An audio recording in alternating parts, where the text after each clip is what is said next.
Sveiki, mėly Marijos radijo klausytojai, su jumis šiandien aš Rokas Kavaliauskas ir jūs klausotės laidos Ateikite kurti, rubrikos Ką mąsto moksleiviai, kurioje aš kalbinu moksleivius, kas juos domina, ką jie mąsto apie konkrečią temą ir kas sukasi jų gyvenimuose.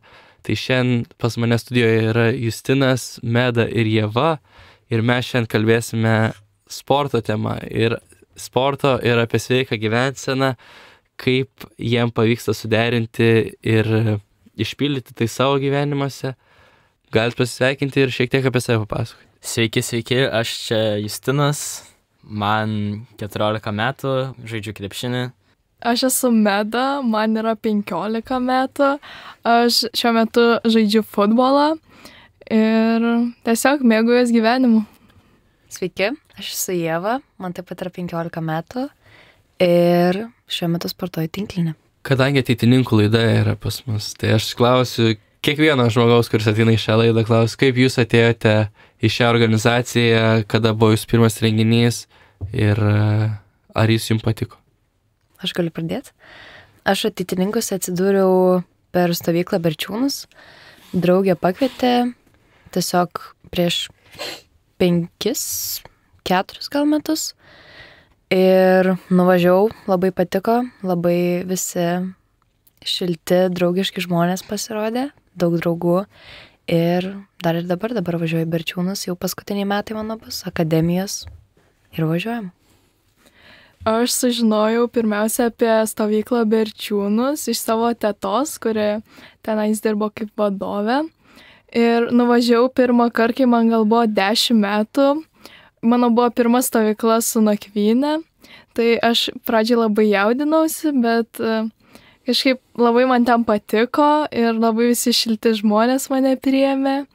Ir iškart žinau, kad grįšiu kitais metais ir dabar iš viso jau buvau 6 kartus šią stovyklą, taip pat pradėjau užpernai važiuoti į akademijas, irgi labai patinka. Tai va, ir esu dabar įsitraukus į įvairias ateitininkų veiklas. Ir man labai patinka čia. Aš kaip atradau ateitininkus, tai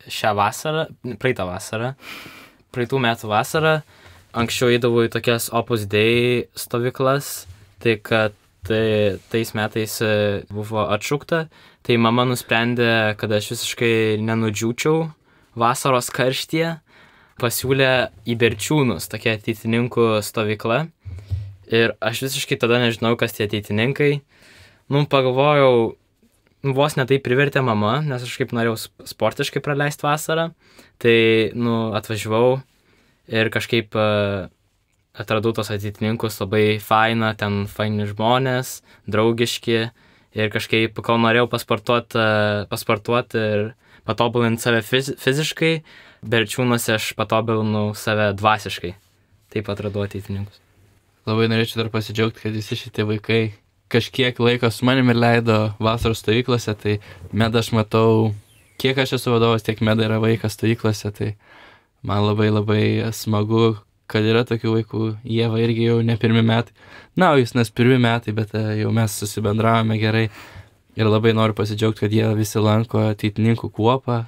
Kuopa yra toksai vienetas, kur moksleiviai susirenka kas savaitę pabūti kartu, turėti bendras veiklas, gal kartu pažiūrėti filmą, pavalgyti, išgerti arbatos. Tai aš labai džiaugiuosi, kad jie visi tuo užsiema. Tai labai jums ačiū. Ir tai galime eiti į temą. Kaip prasidėjo jūsų sporto karjera? Jūs kiekvienas lankote skirtingą sportą, kai kurie net yra keletą lankė jų, tai man labai įdomu sužinoti, kaip prasidėjo ir kaip jį tęsiasi iki dabar. Aš sportuoju jau tikrai nuo mažų dienų. Darželį aš lankydavau plaukimą, vėliau sekė gimnastika, šokiai, o prieš 5 metus atradau futbolą ir iki šiol jį žaidžiu ir man tikrai labai patinka ir mėgaujuosi tikrai čia būdama. Aš kaip atradau sportą, tai pradėjau sportuoti gal nuo mažens.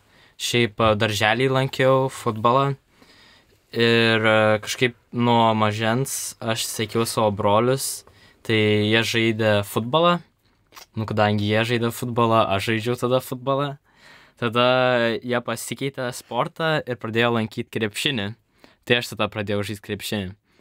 Ir jo, ir kažkaip, kai tas broliškumas atsiranda, norisi konkuruoti su vienas kitu, tai kažkaip vis laik sekdavau savo brolius, tai taip ir atradau savo sportą. Pastebiu, kad mūsų visus futbolas jie, net ir Roką Kavaliauską, kuris yra futbolo treneris. Aš irgi mano pirmasis sportas buvo futbolas, nelankiau profesionaliai, tiesiog mano brolis žaidė futbolą, labai jam patiko ir mane irgi sudomino, tiesiog jame išmokė taisyklių futbolą žaist, prie vartų pastovėti kartais, nors man labai baisu būdavo. Tai va, paskui sekė baletas ir baletą lankiau visai ilgokai, apie 5-6 metus. Ir galiu pasakyti, kad labai patiko, aš manau, aš gal labiau tokia į meną linkus esu, ne vieni sporto, bet ir į meną, ir man kažkaip baletas to vis laikas siejosi ir galėdavau atsiskleisti, manau, per šokį. Bet labai paskui traumų daug buvo ir tiesiog laiko planavimas. Po to labai daug įvairių sporto šakų bandžiau, nelipo, neprilipo ir galiausiai atsiradau tinklinį.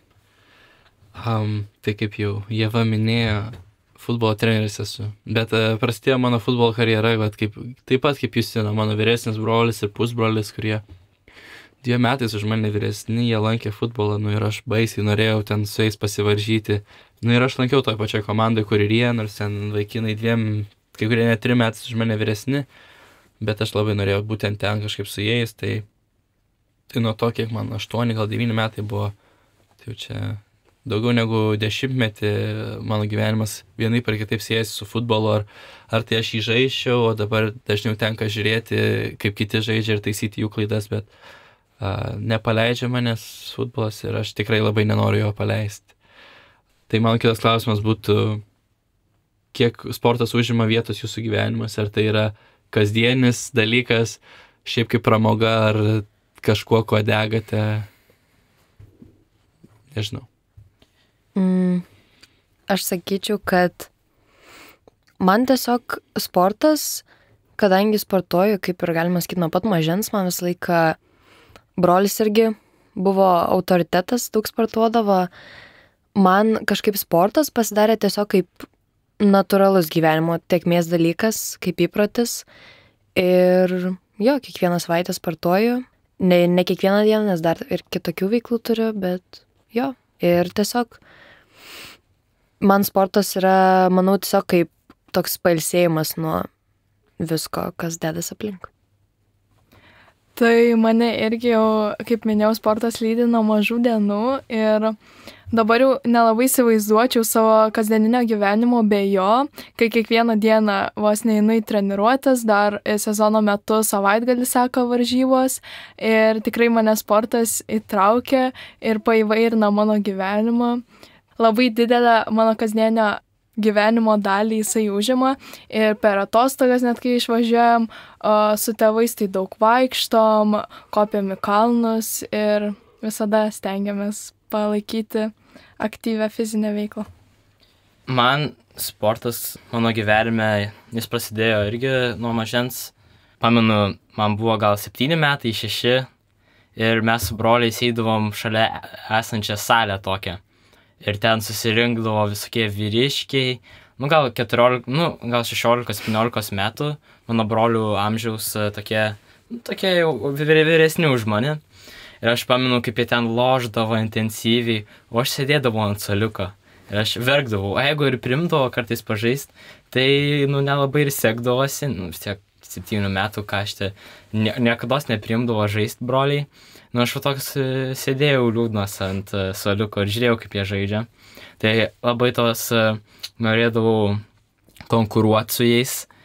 Ir 5 klasiai pradėjau jau lankyti tas treniruotes. Šiaip anksčiau su broliais taip šiaip žaisdavom savaitgaliais kartu su broliais visi 3 lauke, salėj. Ir man taip atsirado tas sportas. Šiaip 5 klasės pradėjau sportuoti. Jis, aš sportuoju 5, atrodo, dienos per savaitę. Tai gal daug gana laiko užima tikrai. Ir manau, reikia atrasti tokį balansą, kur gali savo laiko kitiem dalykom skirti laiko ir labai svarbu irgi pasportuoti. Galite susimastyti, kodėl mes kalbame apie sportą, bet aš turiu jums tokių įdomių faktų, gal ne kiek įdomių, kiek ir taip žinomų, bet tiesiog priminti, kad aktyvi gyvensena ir sportas tai yra labai lengvas būdas prasitęsti jūsų gyvenimą net beveik iki 10-mečio. Tai taip pat padeda su depresija, kad jos nebebūtų. Ir skatina aktyviau veikti jūsų smegenims. Tai reiškia, galimai padeda per pamokas mokiniams geriau parašyti kontrolinius ar labiau susikaupti. Toks ir būtų mano kitas klausimas. Ar jūs tą pastebit? Ar manat, kad sportas keičia ne tik kūną, bet ir mąstyseną, bei jūsų emocijas ir jūsų susikaupimą? Žiūriu Ievą, tai prašau.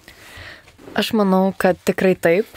Aš tiesiog manau, kad sportuojam, bent jau iš savo patirties kalbant, tai ypač kai būna labai tokia apkrauta diena ir net savaitė, tiesiog man yra labai gera nueiti į salę ar tiesiog pasportuoti ir aš kažkaip pamirštu, nueinu į kitą būseną ir pamirštu visus problemas, visus negerus dalykus vykstančius aplink mane. Ir aš manau, kad tai tiesiog ir discipliną gerina, ir laiko planavimą, ir tiesiog ryžtą patį. Ir jo. Tai Ieva labai teisingai pasakė, aš manau, sportas labai padeda gerinti savo dienos planavimą, produktyvumą, taip pat ugdo tavo ryžtą, pavyzdžiui, netingėti ir nueiti kiekvieną dieną pasportuoti. Ir taip pat discipliną gerina. Ir šiaip, nueini į tą sportą, atrodo taip išliet visą savo pyktį sukauptą arba visą nerimą patirtą per dieną, kad ir kokia bloga diena buvo, bet tu ateini į treniruotę, viską pamiršti, atsipalaiduoji ir tiesiog mėgaujasi jie.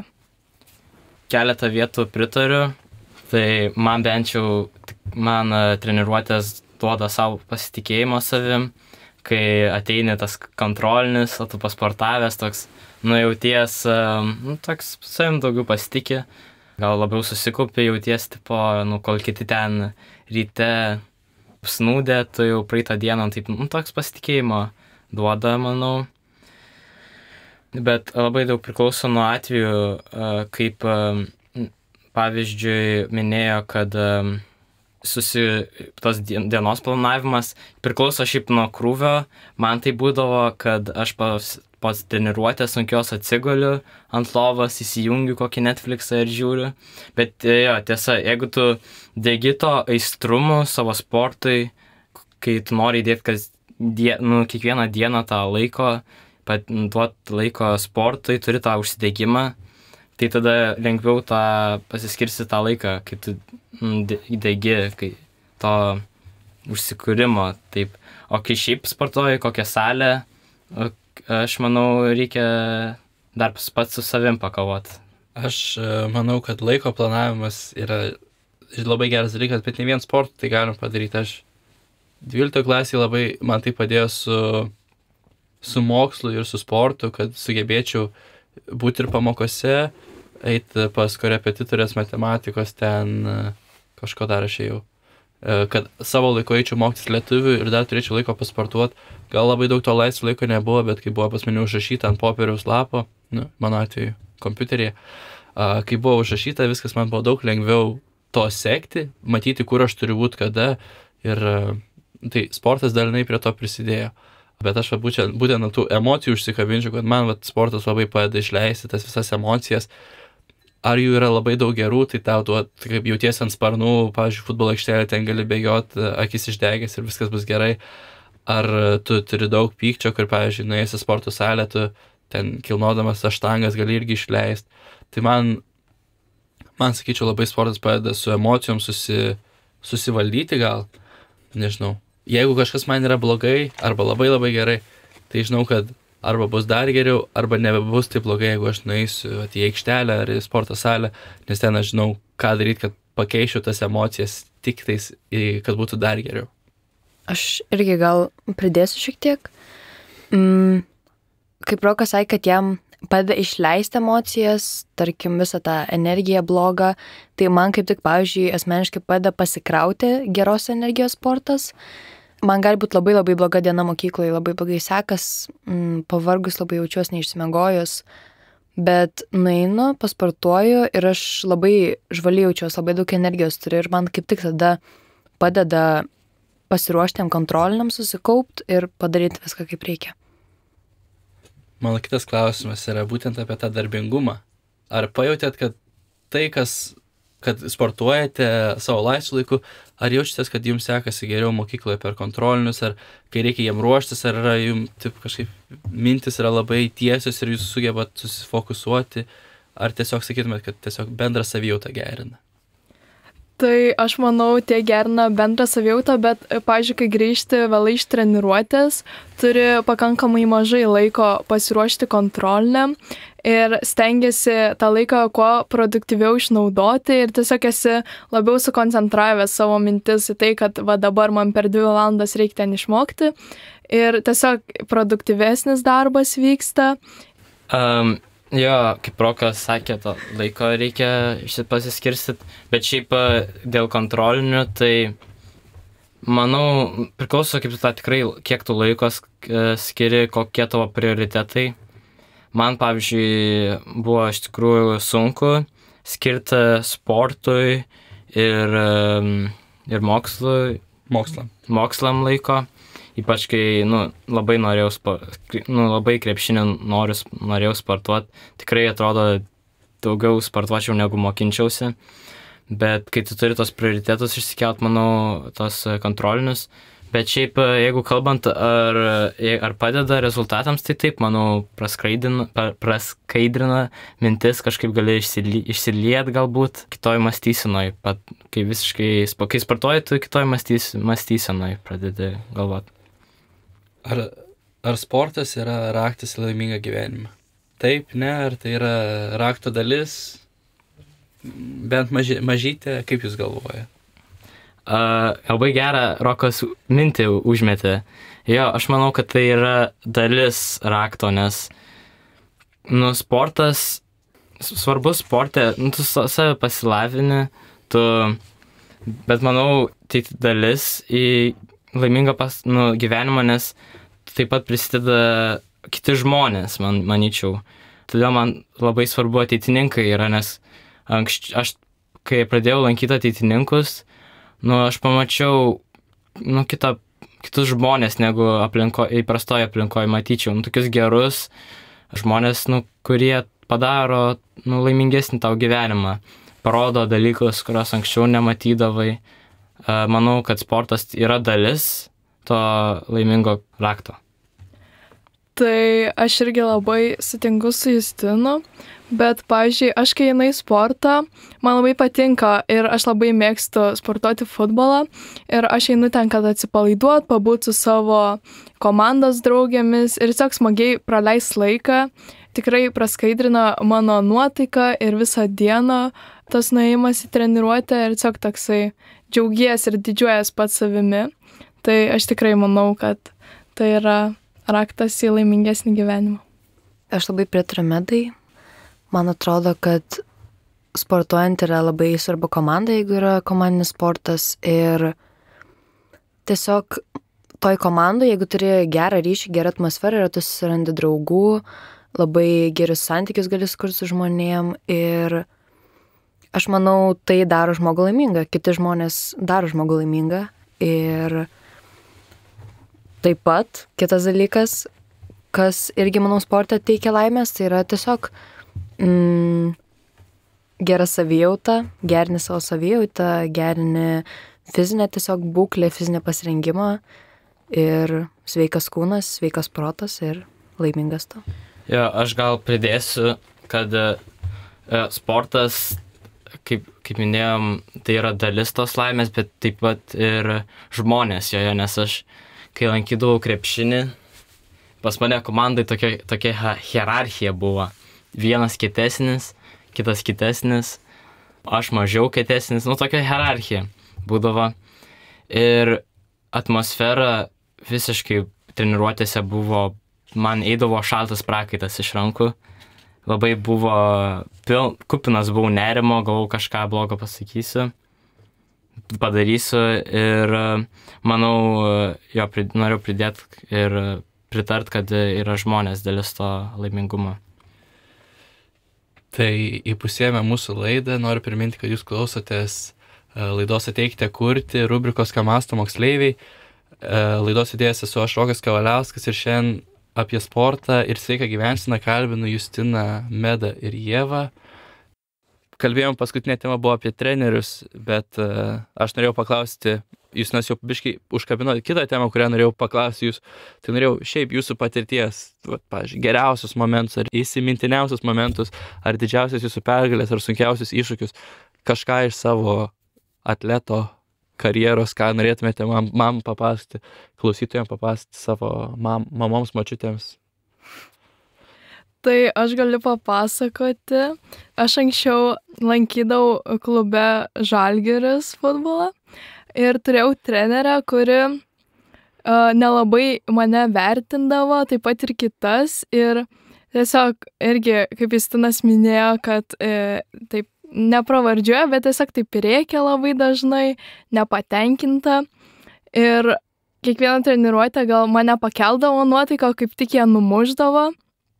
Ir aš labai grįždavau supykus, bet kažkaip aš nemečiau to futbolo, nes kiekvienas tas jos kartas, kai jinai rėkdavo arba būdavo nepatenkinta, man kaip tik dar didindavo ryžtą eiti ir įrodyti jai, kad ir užgrūdindavo mane, kad aš galiu įrodyti, kad kad man patinka šitas sportas ir tikrai galiu siekti aukštų rezultatų.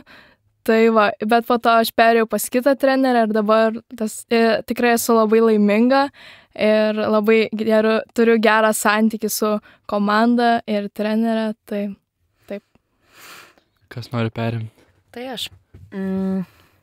Aš tinklin dar sakyčiau pakankamai labai neilgai esu, tai gal papasakosiu iš baleto istoriją.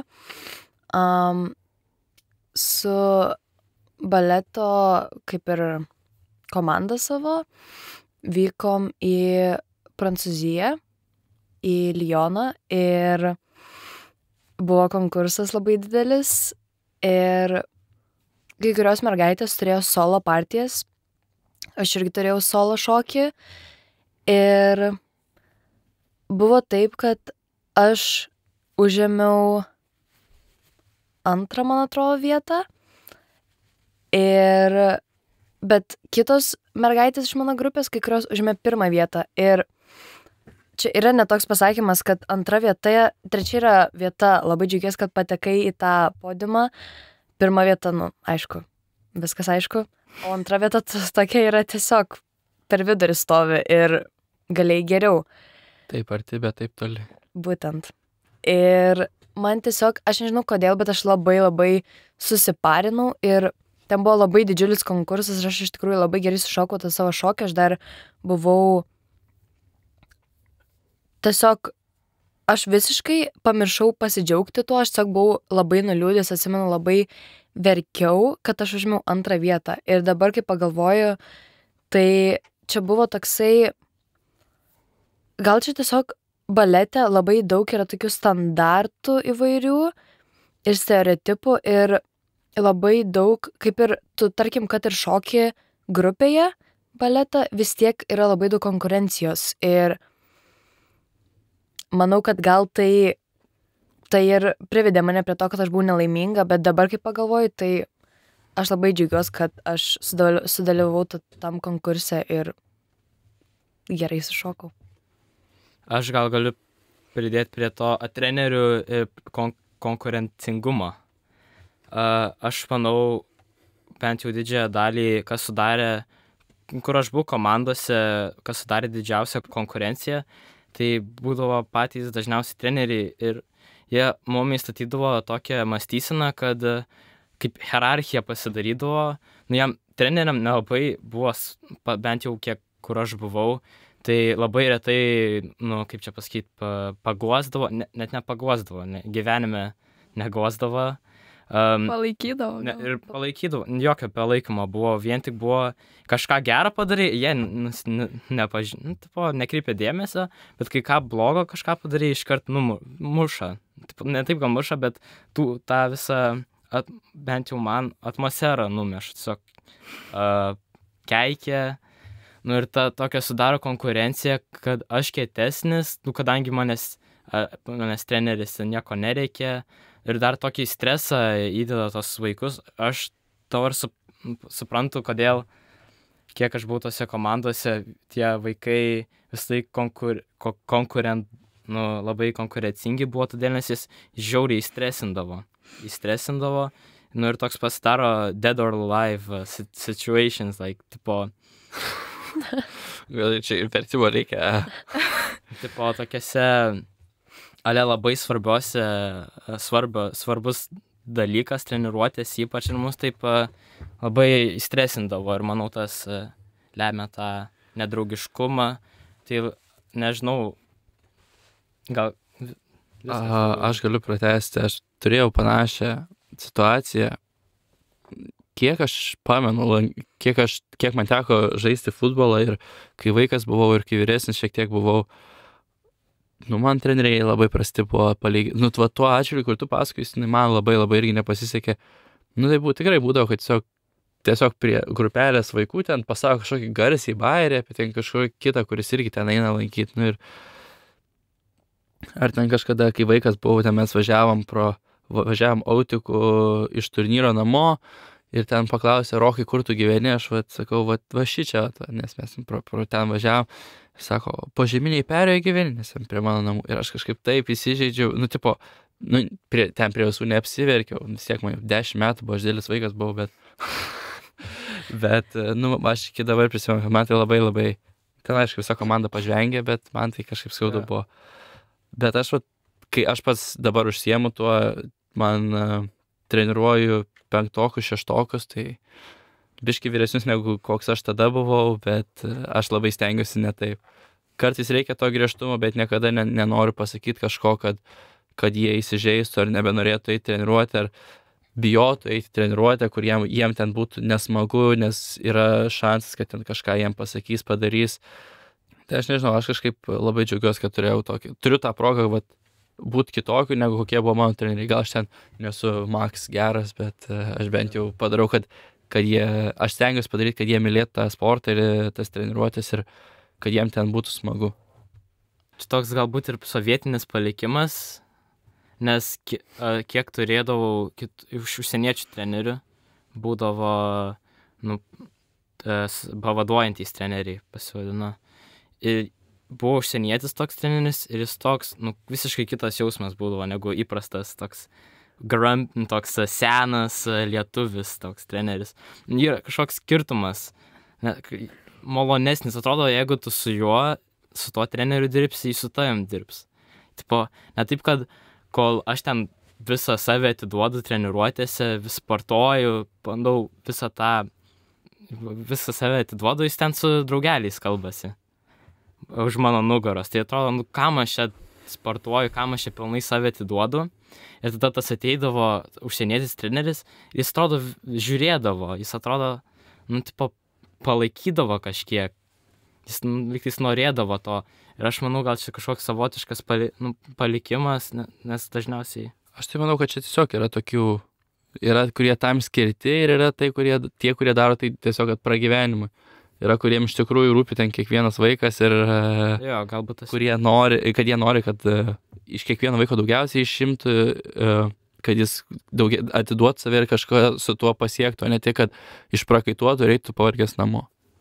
Aš dar irgi norėjau pridurti, kad labai dažnai treneriai įsirenka savo mėgiamus kaip vaikus ir į kitus tiesiog nekreipia dėmesio, jų nevertina arba nuvertina. Ir tiesiog niekada nepagiria, nes trenerio pagirimas, pavyzdžiui, irgi yra labai svarbu, nes suteikia daug motyvacijos. Aš šiaip labai sutinku su Meda. Pas mus komandai dabar labai daug problemų iškilo dėl to, nes mes turim gerą trenerį, jis labai myli tinklinį, bet jis tiesiog kartais atrodo, kad jam labai per daug rūpi rezultatai, o ne vien, kad, atrodo, jam tiesiog nelabai svarbu, kad mes tos mokinės jo, kad mes būtumėm laimingos ir mylėtumėm šitą sportą. Jis tiesiog labai dėl to daug išėjo pastaruoju metu dabar žaidėjų iš mūsų komandos, nes treneris tiesiog, sakyčiau, gal irgi favoritus išsirenka ir aš manau, kad tai labai kai kurios žmonės jautresnius gali paliesti tiesiog ir tiesiog įskaudint. Ir aš manau, tada ir prarandi tą aistrą sportui, kai tavęs nieks nepalaiko. Aš tai tokį kontrargumentą pasakyčiau, bet ar žiauriai fainai, pavyzdžiui, jeigu, futbolas, tinklinis, krepšinis, tokie labai tinkami mano, pavyzdžiui, sportai, jeigu tu varai į varžybas kiekvieną savaitę ir kiekvieną savaitę pralaimi. Ir pralaimi. Ar atsiras daug motyvacijos po 3-4 mėnesių, jeigu tu 20 pralaimėjimų iš eilės? Man, pavyzdžiui, ir aš tikrai susinervuoju, kai mano komanda nelaimi, bet mano vis tiek tikslas yra, kad jie būtų geri žaidėjai, geri žmonės, bet aš irgi žiauriai laimėti noriu. Kaip lietuviškai yra, konkurencingas? Taip. Tai aš labai toks esu. Tai aš kaip treneris galiu iš tos pusės pasakyti. Taip, aš šitą suprantu, bet tame esmė, kad tas mūsų treneris, kaip jeigu kalbant iš savo patirties, tai kad mūsų komanda šį sezoną mes labai daug laimėjom, bet tame esmė, kad bet mes laimėdom nelaimingos. Tiesiog visos mergaitės mes laimėdom, mes nieks nesidžiaugdavo pergalį, nes treneris, kad mes ir laimėdom, jis atrodo tiesiog nesidžiaugia mumis, nes vis tiek randa prie kažko prisikabint. Ir taip, aš suprantu, kad vis tiek gali būti klaidų per varžybas ir treneris turi pasakyti, žinoma, tas klaidas, paaiškinti, pataisyti, bet man atrodo, kad reikia nepamiršti pasidžiaugti tiesiog su visais kartu. Aš suprantu tą, kad taip, mes ir žaidžiam tos sportus, nes einam į varžybas, nes mes norim laimėti, mes visi norim laimėti, bet man atrodo, tam yra dvi pusės. Paskutinis klausimas, prieš prieinant prie paskutinės mūsų temos. Tai yra šiek tiek apie jūsų, man labai nepatinka šitas žodis atletas, bet jį sakau, jūsų atletų karjeros ateitis. Ar matot save kažkur su tuo po 10 metų? Gal galite ir po 5 atsakyti, kaip galvojat, kur nueis? Ar tiesiog kaip žvakiai išsidegs ir viskas, ar kažkur eis toliau? Anksčiau tai, aišku, norėdavau būti LeBron Jamesu, labai gerų žaidėjų. Bet dabar atradau kitą pusę savęs, ir kažkaip pradedu galvoti ir ne tik būti krepšininku, bet manau palaikyti sportą irgi yra gerai, tai galbūt vis tiek pasportuoti kaip studento irgi, manau, fainai, bet gal profesionaliai, tai nežinau, dar pagalvočiau šiaip. Bet...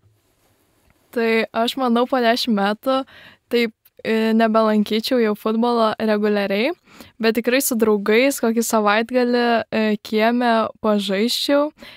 Bet manau palaikyčiau, tiesiog pasportuočiau ten namie, arba eičiau pabėgiot, arba į džymą, nes tikrai norėčiau palaikyti tą savo fizinį aktyvumą ir būti stipri. Ir tiesiog fizinis aktyvumas padeda gerai savijautai, sveikatai, tai jo.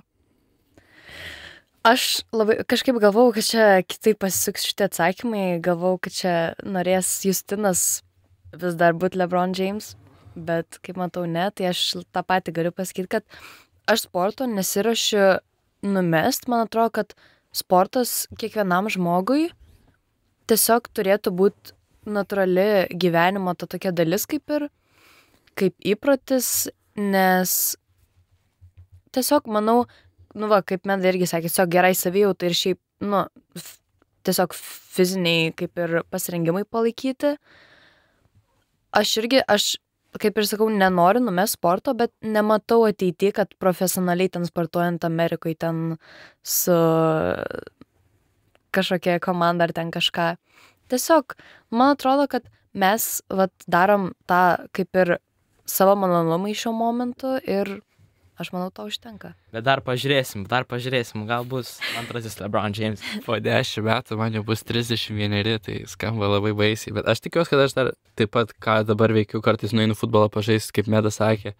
Man tikrai negaliu pasakyti, kad lankau, bet aš kartą į savaitę ar kartą į 2 savaitės nueinu treniruoju vaikus, tai labai norėčiau tą toliau daryti. Ir sporto salė labai yra paprastas būdas išlaikyti tą aktyvumą, tai aš šitą. Ir kaip supratau, jūs labai visi esate aktyvus iš mūsų pokalbio. Vienas paskutinių klausimų. Ką rekomenduotumėt žmonėm paklausėm šito, kurie gal neužsiema jokių sportų, neužsiema aktyvia veikla? Nuo ko pradėti, kaip atrasti, kas tau patinka ir ką jūs rekomenduotumėt? Meda. Tai aš rekomenduočiau tiesiog nebijot, pabandyt kažką naujo ir nesvarbu, kad jums, pavyzdžiui, dabar yra 30 metų ir jūs negalėtumėte to daryti profesionaliai, bet tiesiog pabandyt atras save, nes daug sportų turi suaugusių grupės, naujai pradedančias, kur tiesiog ateina jau vyresni žmonės, bet jie tiesiog niekada gal nebandė to sporto gyvenime, bet nori pabandyti, ar jiems patiks ar ne, tai labiausiai linkėčiau tiesiog nebijot kažką atrast ir nebijot išbandyti savo gyvenime kažką naujo. Aš manau, šiaip tikrai fainai pasportuot, manau, gal surandi bendrą kažkaip gal kalbą tarp kitų. Tiesiog sportuodamas krepšinis tiek, tai yra komandiškas žaidimas, kažkaip susikuri ryšį su kitais, tai jeigu nori naujų draugų susirast, tai labai gerai kokį komandišką sportą. O jeigu šiaip į sporto salę pasportuoti, irgi tikrai gerai kažkaip save palaikyti formą ir savo mentalitetą ir psichologinę būklę, tai manau tikrai verta. Tai aš manau labai panašiai galėčiau pasakyti. Tiesiog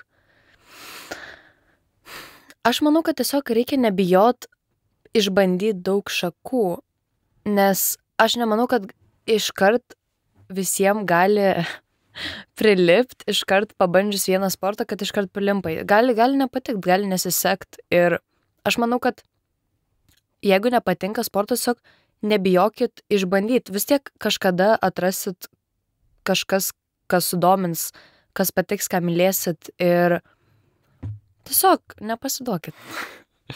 Ačiū labai, Ieva, ačiū Meda, ačiū Justinai. Tuo mes ir baigsime savo šitą pokalbį. Jeigu dar turit kažkam linkėjimus, galit perduoti, aš visą laiką leidžiu. 1, 2, 3. Močiutei. Ateitininkam. Kuopai. Tai va. Ir Kamiliai. Ačiū labai, kad šiandien su manim pasikalbėjote. Jūs klausėtės laidos Ateikite kurti rubrikos Ką mąsto moksleiviai. Jūs klausėtės manęs Roko Kavaliausko ir mano pašnekovų Justino, Medos ir Ievos. Ačiū, kad klausėt ir dabar mano laikas eiti į sporto salę.